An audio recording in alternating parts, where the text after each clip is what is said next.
Gente, vamos falar de movimentos do cenário político que tem chamado muito a atenção.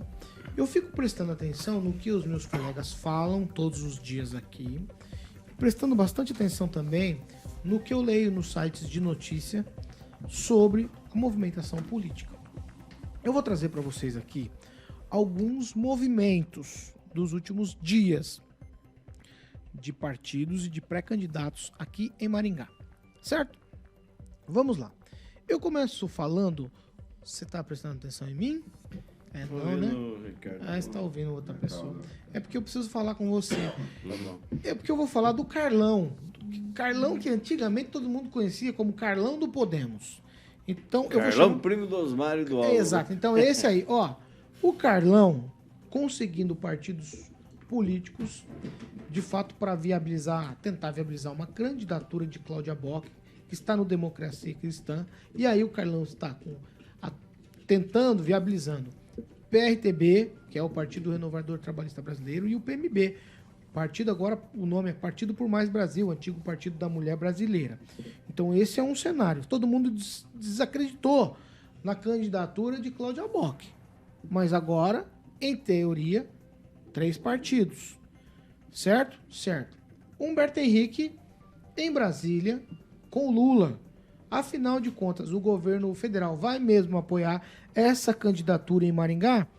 Então, um outro movimento. Aí, Edson Escabora, que é o candidato oficial do prefeito Ulisses Maia, não está mais sendo protagonista com relação aos anúncios da Prefeitura Municipal de Maringá. Por exemplo, o show do trabalhador, que vai acontecer na Avenida Brasil, não foi o vice-prefeito que anunciou. O Instituto Federal de Educação não foi o vice-prefeito que anunciou. Aí me parece que há um arrefecimento nessa questão de colocar ele como protagonista. Aí a gente fala de dias atrás, onde o Silvio gravou aquele vídeo afirmando, na verdade, naquele momento, ser pré-candidato e depois disso, dando entrevistas já como pré-candidato.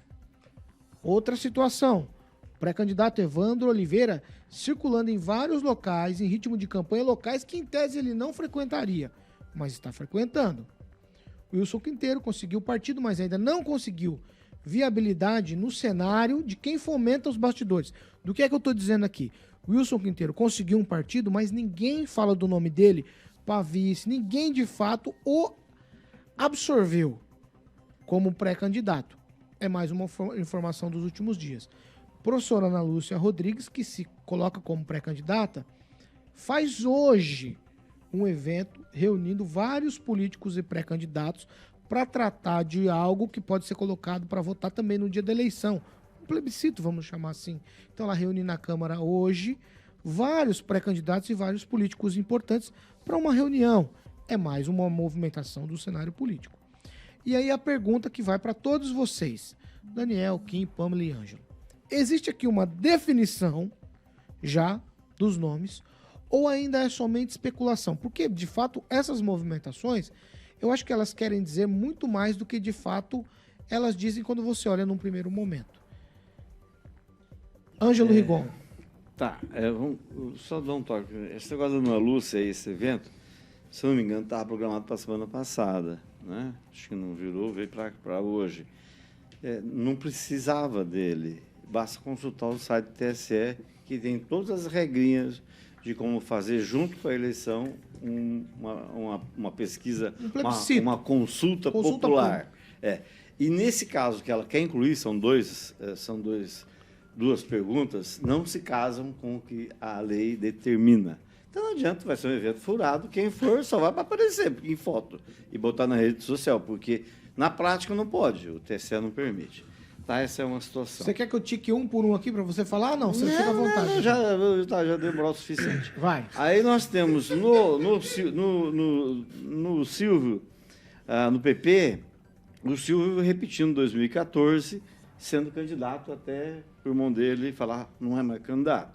Então, e ele está apelando assim, até para um negócio meio pelista, meio bolsonarista, meio... Ontem ele deu entrevista para o Cláudio Osso de Londrina e falou... Ele repetiu o que ele já tinha falado nas últimas eleições, inclusive as duas que ele perdeu. Falou, é uma missão divina. É como se ele fosse um enviado, tivesse Messias no nome. E também, em recente entrevista, ele falou, A questão do lixo, o pessoal saiu na rua para protestar, porque ele queria botar um incinerador para poluir o ar de Maringá. E ele falou que foi a Igreja Católica que conspirou. Conspirou, modo dizer, não foi essa palavra que ele usou, mas ele falou, a culpa, em tese, a responsabilidade, em tese, seria da Igreja Católica. Não foi verdade, foram várias entidades, principalmente a Funverde, cuja presidente faleceu. Tá? Ele começa a misturar as pelotas, e isso é normal em político que não tem uma linha para seguir, e não sabe se vai ser candidato ou não. Humberto Henrique tirou voto com o presidente Lula e com o Geraldo Alckmin, não precisa nem falar nada, tem marqueteiro, beleza. Outro que tem marqueteiro é o Escabora, queira ou não, tem estrutura ou não, ele tem a máquina, né? Vai dar dando uma balançada agora, porque as coisas estão se ajeitando, aquele negócio da caixa de laranja, mas o caminhão está andando e está se ajeitando. Não seria ele divulgar as ações agora, os feitos da administração? Bem, começou errado, termina errado. As chances de terminar errado são grandes. Ele se apegou demais no prefeito Ulisses Maia, tanto que no ano passado, nas pesquisas encomendadas, até esse ano ele encomendou uma interna, então por isso não pode nem se comentar a respeito dos números, mas ele não botou lá, não aparece o Edson Escobar, aparece o vice do Ulisses Maia. Então ele tem que criar uma identidade própria, igual o Silvio. A gente olha o Silvio e a gente vê o Ricardo Barros. Aonde que aparece assim? Explica pra gente melhor. Eu gosto dos detalhes. É que não pode divulgar, a lei não permite falar em pesquisa em ano de eleição que não seja registrada. Internas, coisas internas. Com a pesquisa interna do Escabora.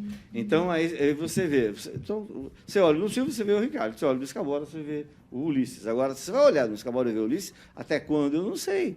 Porque o Ulisses também está com os movimentos, e é isso que o pessoal está estranhando. A parte oficial, a máquina, o Ulisses, que é o atual prefeito, ninguém sabe o que ele está fazendo, qual que vai ser o final da história. Ontem, inclusive, estava conversando com uma pessoa da oposição, tentando entender o quadro político, e para-se ali. O Wilson Quinteiro vem enfrentando dificuldades para ser vice, né? Está tentando ser vice, inclusive, do PL, está tentando ser vice, e no caso do PP, como ninguém sabe o que vai acontecer, porque vai depender dos outros, da composição dos outros, temos aí empresários, Henrique Pinto, José Carlos Barbieri, que é o presidente da ASSIM, que admitiu para um interlocutor desistir da ASSIM para ser vice do Silvio, se o Silvio sair candidato, e o próprio reitor da UEM, que está lá para tudo. Se quiser ser vice, ele vai ser vice, se quiser ser prefeito, ele vai ser prefeito. Essa é a informação que corre, porque ele é muito ligado ao PP, tanto que foi o Ricardo Barros que arranjou um cargo comissionado para a esposa dele na Casa Civil. Você vai para os outros partidos ou não? Vou para os outros partidos. Evandro, depende muito do que aconteceu ontem, que você não deixou eu ouvir inteiro aqui e tal. Mas o Ricardo Arruda, o que aconteceu ontem foi um abalo sísmico, né, Pamela? Um abalo sísmico. Paulo Martins pediu renúncia. Não, é nosso assunto. Mas é o que eu estou falando. Isso aqui vai refletir. Isso aqui, Beto Richa, posso dar o nome dele? Quem é o Beto Richa e o Paulo Martins? Isso vai refletir na candidatura do Evandro. Então, é uma incógnita. O que vai acontecer agora? E ele está montando duas chapas, até onde eu sei, muito boas. Estava à procura de um segundo partido, porque estava montando uma chapa de vereadores muito boa. Então, basicamente é isso. Carlão conseguindo 3 partidos. O Carlão são 3 partidos pequenos. Raramente, se tiver tempo de televisão, vai ser aquele mínimo, aquele básico, só aparecer nos intervalos. Mas a nova regra proporciona também os partidos pequenos e, querendo ou não, ajuda bastante. Com certeza. E principalmente, e encerro, por conta de ser o Carlão. O Carlão foi a pessoa que fez um cara chamado Sargento Faur. Foi o deputado federal mais votado, na segunda vez foi candidato a deputado. E foi o Carlão que lançou o Faur. Assim como foi o André Almenara, que gravou aquele vídeo que viralizou no Brasil inteiro. Ambos não tiveram um devido reconhecimento. Então não se pode duvidar do Carlão. Apesar de tudo, ele sabe armar as coisas, ele tem uma visão diferente, ele é igual ao advogado. O advogado enxerga de forma diferente. E às vezes muito melhor do que a gente. Ô Daniel Matos, soma-se a isso o fato do Flávio Mantovani ter voltado para a Câmara de Vereadores, é outro cara que se insere aí nesse bastidor para algum tipo de situação, e também o rompimento, né? Ou pseudo-rompimento, ou rompimento do delegado Jacovós e também do deputado do Carmo. Paulo, como o Rigon falou aqui nas suas falas, o nome que mais foi falado foi do Silvio. Então o Silvio é o grande adversário a ser batido nessa eleição. É o adversário um dos mais preparados, um que já tem nome, já foi prefeito. As pessoas já sabem como ele administra a cidade e por isso ele sai na frente dos outros em pesquisas e tudo. Do resto, o PT tem o candidato confirmado, que é Humberto Henrique, que já transitou por outros partidos, inclusive em 2016, quando o Ulisses ganhou a primeira eleição, o Humberto Henrique, né, deram aquela rasteirinha nele ali no partido e ele voltou para o PT. Então, essas voltas que a política dá é complicada, não tem muita história, né? E aí vem, eu acredito ainda que União Brasil e PL não têm os candidatos próprios. Mesmo do Carmo, Jacovós falando que serão candidatos, eu ainda acredito que pode ter uma surpresa e eles acabarem desistindo lá na frente. O MDB do Escabora, como você disse, ele perdeu um pouco de força, né? Ele deu uma... Parece que ele tirou o pé um pouco do acelerador. Então, assim, será que é uma estratégia da equipe de marketing dele? Qual que é a missão, né? Começou a 200 por hora e hoje está bem devagar no modelo. Evandro Oliveira, né? O Evandro Pai, como é conhecido, acho que, claro, que o movimento do Beto Richa influencia, porque se o Beto Richa sair do PSDB, com certeza mudam-se muitas coisas aqui nas pontas, mas o Evandro tem um trânsito muito grande, é um cara que domina o PSDB aqui em Maringá, dificilmente vai abrir mão dessa candidatura dele. E aí do Carlão, acho que 3 partidos pequenos, né? Acredito que para montar uma chapa ali no Democracia já será difícil. Com 3, não muda muito o desenho da campanha.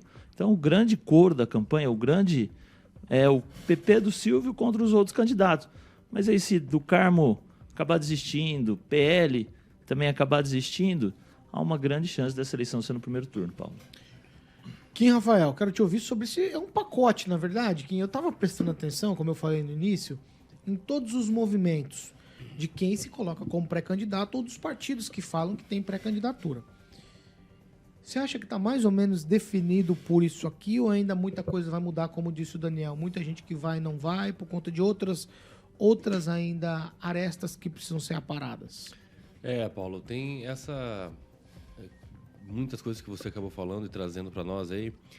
Só resume que quem realmente tem interesse em ser pré-candidato pode ser qualquer um, indiferente se for Silvio Barros, se for o Edson Escabora que esteja dentro da máquina, né, qualquer um que queira realmente participar e concorrer é viável.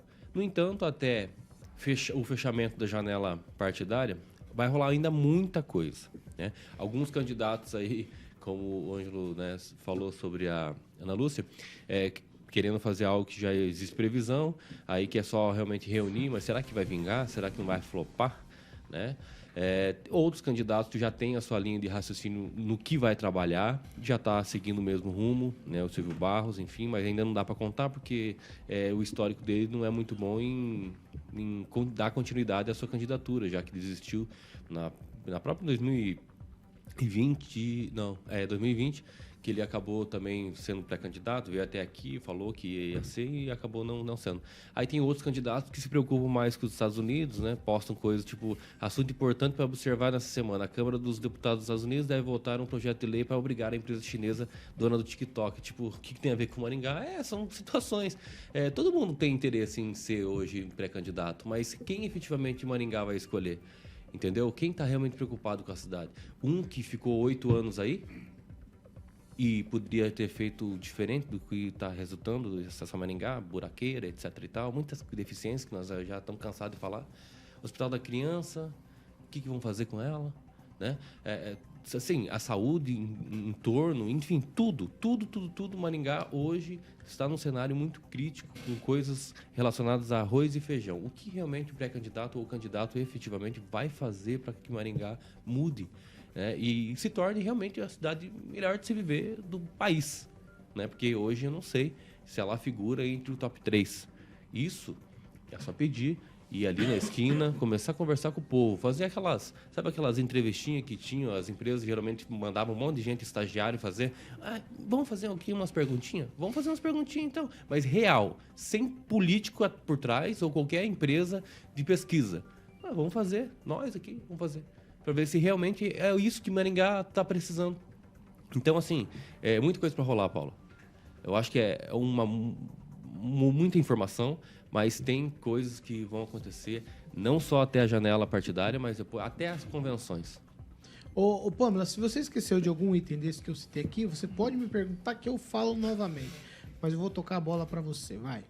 Não, eu vou no resumo da ópera. Realmente existem muitos movimentos, né, de vários partidos, de vários pré-candidatos, mas quem se destaca de fato até então, né, e vamos dizer assim, começa a estar aí na boca do povo, né, entre aspas, é o Silvio Barros, seguido, que a gente já comentou N vezes aqui, por essa dobradinha do Carmo Jacovós. Aliás, o dobradinha é um prato que eu adoro, mas a gente não sabe se essa dobradinha tá boa ou azedou, né? Ainda precisa tá mais claro as coisas.